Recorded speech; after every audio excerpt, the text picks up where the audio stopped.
Hello students, study time channel में आप सभी का स्वागत है। बेटा, आज हम कक्षा 9 विषय विज्ञान तिथि 29 अक्टूबर 2021 का कार्यपत्रक 45 यानी कि वर्कशीट 45 करने जा रहे हैं। यह वर्कशीट हमें शिक्षा निदेशालय राष्ट्रीय राजधानी क्षेत्र दिल्ली द्वारा प्राप्त हुई है।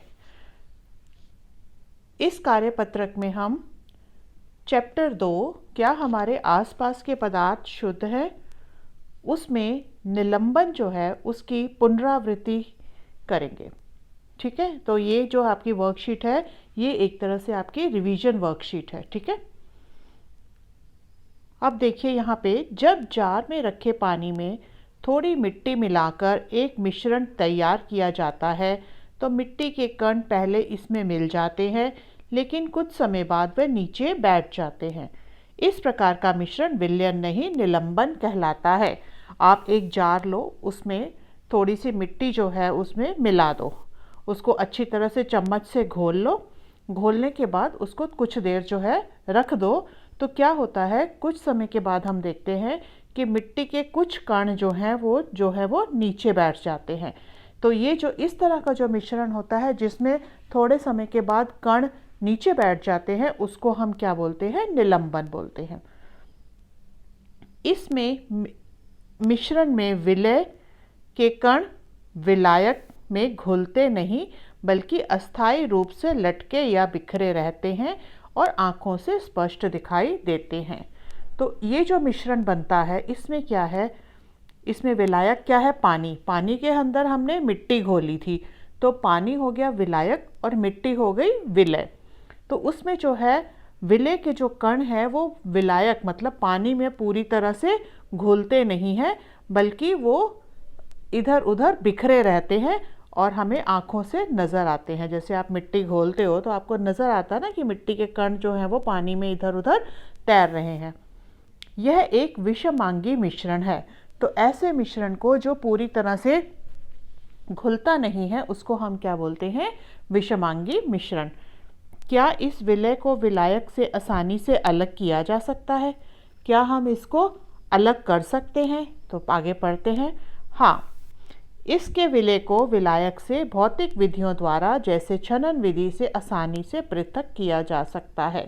तो इसको हम कैसे अलग कर सकते हैं? विलय को विलायक से भौतिक विधि से ही कर सकते हैं कि हम इसको छान के मिट्टी अलग हो जाएगी और जो है पानी जो है वो अलग हो जाएगा।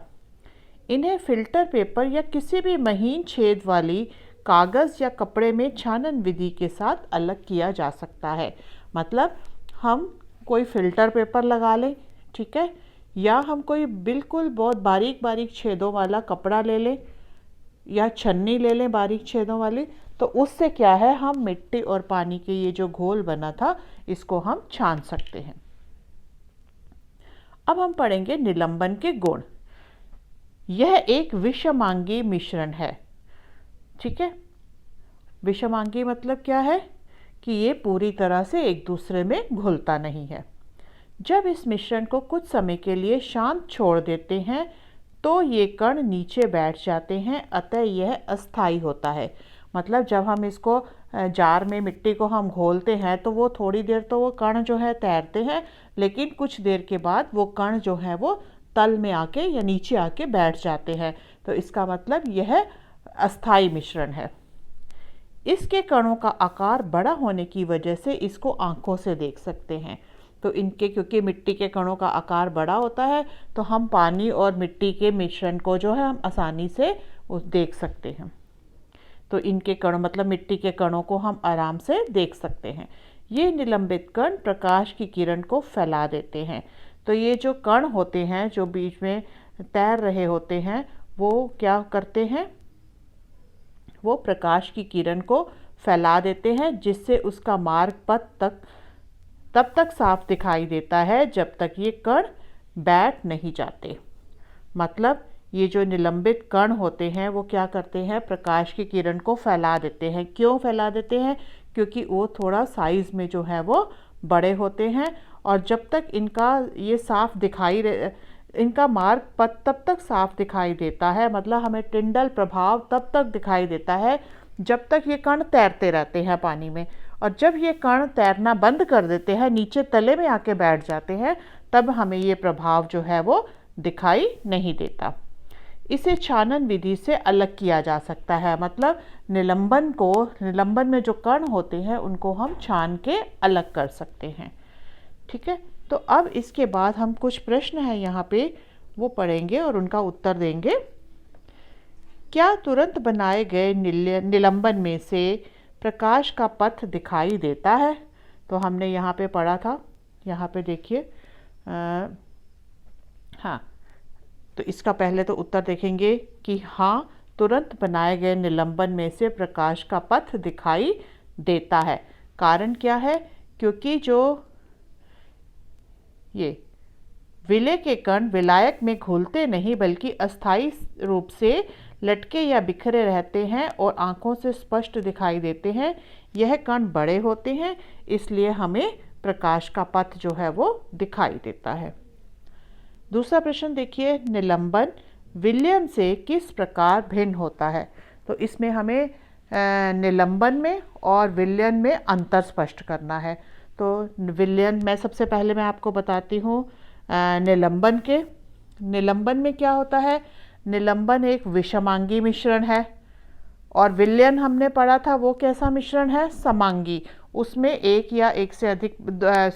दो या दो से अधिक पदार्थ जो है वो आपस में अच्छी तरह से घुले मिले रहते हैं। तो पहला अंतर हो गया, निलंबन विषमांगी मिश्रण है, विलयन समांगी मिश्रण है।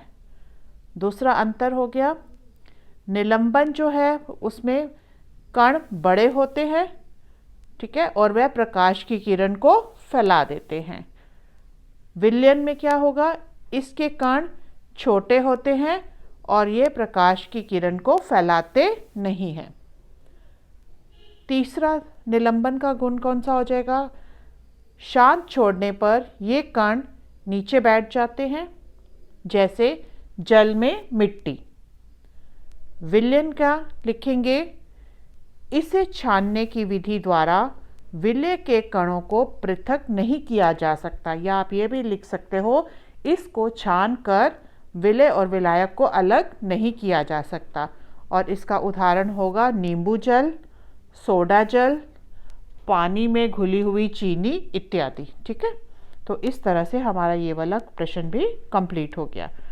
अब इसमें आ गया कि इसमें से निलंबन छांटिए कौन सा? आटा और पानी। आटा और पानी अगर हम घोल के रखेंगे तो क्या होगा? कुछ समय बाद हम देखेंगे आटे जो है वो नीचे बैठ जाता है, तो ये क्या हो गया? निलंबन हो गया।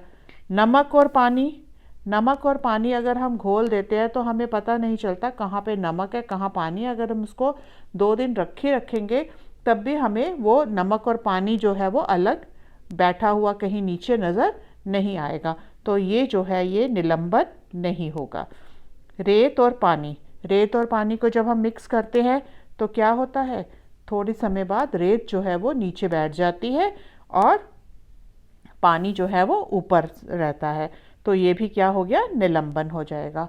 हल्दी प्लस पानी में क्या है? जब हल्दी और पानी जो है मिक्स करते हैं, हल्दी को हम पानी में डालेंगे तो घोल अच्छी तरह से घोलेंगे। कुछ समय बाद हम देखेंगे कि हल्दी के कुछ कण जो है वो तले पे नीचे बैठे हुए हैं, तो इसका मतलब ये क्या हो गया? निलंबन हो गया।